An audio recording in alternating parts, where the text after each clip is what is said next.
I am not aware of any other program that allows this much time to focus on one piece of artwork for students. It takes a lot of hard work from the whole school. I think it costs a lot of money, but it brings good joy to the school. Yeah, it was good. Thanks. It has to do a lot about feelings, and then in your vision and what you're thinking.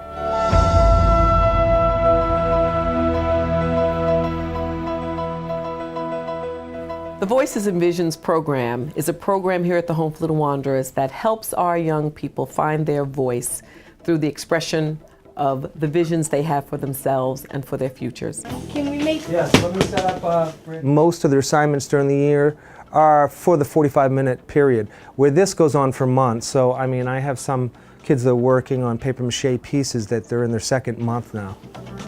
The patience to do that and to follow through on that is really something for the kids. If you want to do that, you're going to have to take the whole face off and we put it on. You know? Okay, we'll chop it off. You want to do that? Certainly.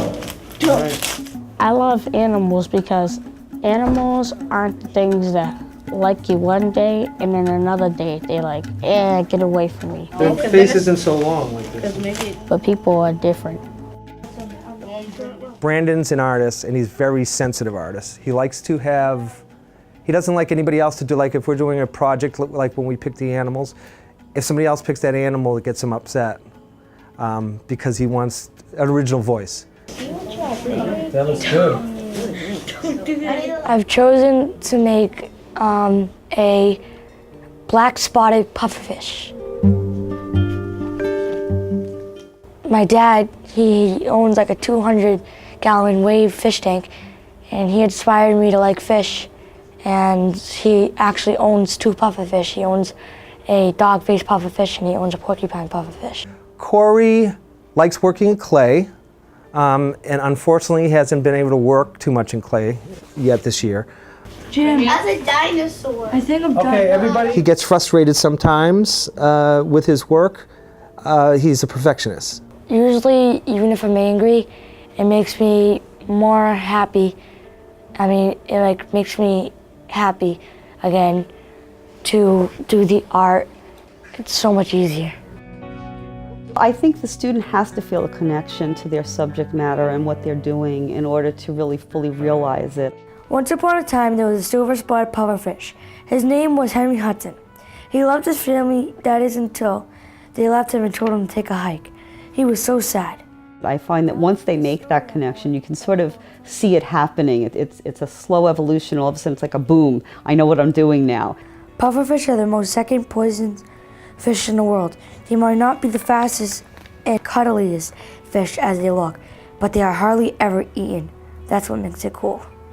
Sometimes the kid comes in with problems that have nothing to do with art. The main thing that I'm working on here is patience. Make it, you take it. Make it, you take it. Patience. Because if you don't have patience at growing up as a man, you're not going to get very far in life. You can see the moods change as they walk through the door. I can see it when I pick them up. Sometimes you see a kid and you can tell the kid's having a bad day, and I'm just wondering, okay, how am I going to accommodate this today?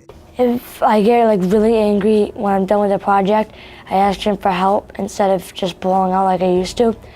And he comes over and helps me, and I do it right, and I get it right, and I'm happy. Almost every kid likes art, you know, in some way. They might like one medium more than the other, but they're all creative. They realize that they're capable of things that they didn't know they were capable of by going through this process.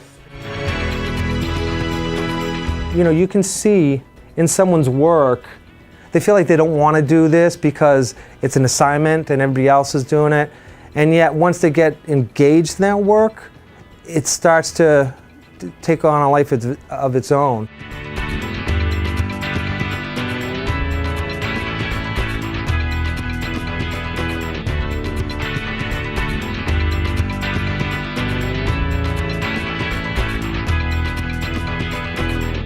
I read in a book once that no artist is really, really impressed with their art because they always think that they can do better.